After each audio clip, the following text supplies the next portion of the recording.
অত্যাধিক একটা ভয়ঙ্কর দোকান এই জায়গাটা যদি আজকে যদি এই রাস্তাটা যদি আরো ক্লিয়ার থাকতো তাহলে আমাদের কিন্তু চলাফেরা কিন্তু খুব সুন্দর হতো। তবে আসলে এই জায়গাটা খুব ভয়ঙ্কর রাস্তা। এই রাস্তা যদি আজকে আর একটু ফাঁকা খালি হইতো তাহলে আমরা এই যে রাস্তা চলাফেরা করে আমাদের অনেক টাকা সুবিধা হয়ে যায়। এটা তো আসলে জ্যাম হওয়ার মতো রাস্তা না, জ্যাম হওয়ার মতো কি রাস্তা না, এক তো 2-3টা ইউনিয়নের মানুষের যাতায়াত।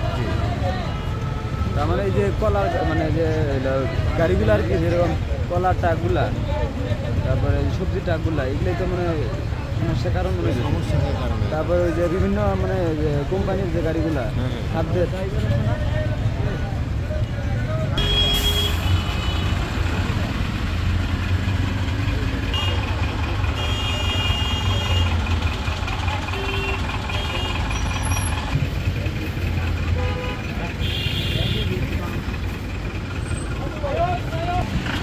এই গাড়ি ভিতরে দাও।